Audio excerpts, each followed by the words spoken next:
Bonaparte Ben oui. en Égypte, car il fut tenté par la conversion.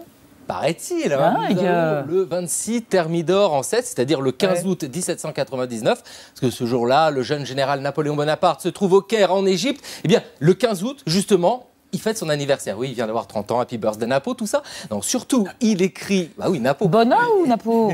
Bona. Le jour de la fête de la Vierge. Ouais, en C'est plus. vrai. Il écrit une lettre au sultan du Maroc qui commence par ces mots. Il n'y a pas d'autre Dieu que Dieu. Et Mahomet est son prophète. Diantre serait-il mahométan. Voilà. Alors vous savez, il est en Égypte pour libérer le pays de la domination des terribles des Mamelouks qui sont dirigés par le bey d'Égypte, qui est très méchant, qui n'est pas un bon bey comme votre t-shirt. Non, non. Et oui, on en était arrivé là. Ça vient de loin. En vérité, Semaine. en vérité, il est là pour couper la route des Indes aux Anglais. Et ce qu'il découvre le fascine, l'islam. Hein. Alors, Napoléon est un enfant des Lumières. Les Lumières s'intéressent beaucoup à l'Orient. Et lui, il trouve dans l'islam une religion qui lui convient. Toujours en 1799, il écrit moi, je suis musulman unitaire et je glorifie le prophète. Alors, bon. Vous n'êtes pas des vous n'êtes pas des lapins de 6 semaines, hein, vous doutez bien qu'il y a une petite stratégie politique là-dessous, c'est-à-dire qu'il veut plaire aux Égyptiens.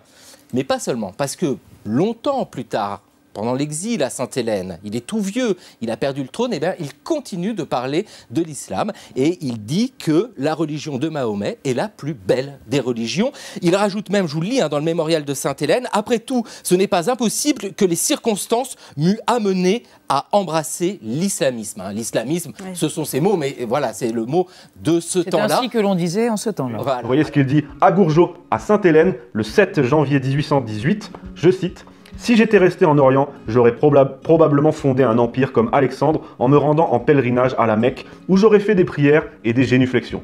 Mais je n'aurais voulu en faire que si cela en eût valu la peine. » Voilà, tout est dit. Maintenant qu'on a vu ça, je vais poursuivre en revenant sur les propos qu'il a tenus sur l'islam à Sainte-Hélène, donc à la fin de sa vie, en exil, car après l'Égypte, tout au long de son règne, l'islam, on n'entend plus parler. Je vais vous en lire quelques-uns qui servent d'argument aux manipulateurs et vous expliquer ce qu'il en est et ce qu'il faut en penser, parce qu'il a tenu des propos très durs que je vais vous livrer maintenant. Napoléon est alors à Sainte-Hélène, et pour 90% des propos recueillis sur l'islam à cette période, c'est lorsqu'il s'adresse au général Gourgeot. Ça n'a pas vocation à être publié en soi, ce sont simplement des pensées de l'empereur qu'il fournit comme ça, et que Gourgeot s'empresse ensuite de noter le soir venu de son côté. À Gourgeot donc, il dit, je cite: « Jésus-Christ, simple prédicateur, n'exercera aucun pouvoir sur terre. Mon règne n'est pas de ce monde, disait-il. » À l'opposé de Jésus-Christ, Mahomet fut roi. Il déclara que tout l'univers devait être soumis à son empire. Ce qui est supérieur en Mahomet, c'est qu'en 10 ans, il a conquis la moitié du globe, tandis qu'il a fallu 300 ans au christianisme pour s'établir. Là, on voit bien qu'il admire en Mahomet le conquérant. Mais il ne dit pas que ça. Là, je vais vous livrer les propos les plus durs qu'il a tenus. À Gourgeot, toujours, il dit également, et pour moi c'est le plus terrible, je cite: « Puis enfin, à un certain moment de l'histoire, apparut un homme appelé Mahomet. Et cet homme a dit la même chose que Moïse, Jésus et tous les autres prophètes. Il n'y a qu'un Dieu. C'était le message de l'islam. L'islam est la vraie religion. Plus les gens liront et deviendront intelligents, plus ils se familiariseront avec la logique et le raisonnement. Ils abandonneront les idoles ou les rituels qui supportent le polythéisme et ils reconnaîtront qu'il n'y a qu'un Dieu. Et par conséquent, j'espère que le moment ne tardera pas où l'islam prédominera dans le monde. » Cette citation est absolument terrible, je le répète. Si on la lit comme ça, de façon brute, ça ne fait aucun doute. Napoléon est au pire musulman, au mieux très favorable à l'islam. Alors, que faut-il en penser? Eh bien, il ne faut pas se contenter de penser, mais de lire, justement, le journal de Gourgeot. C'est ça qu'il faut lire, parce que cette citation intervient dans un contexte très précis. Parce que juste avant de nous livrer cette phrase sur Mahomet et sur l'islam, eh bien, juste avant, il nous fait part de toute sa colère contre le pape et l'église de Rome. Napoléon, qui à ce moment en veut à la terre entière, revient sur sa vie avec aigreur auprès de Gourgeot, surtout car, je l'ai dit, ce sont des confidences off.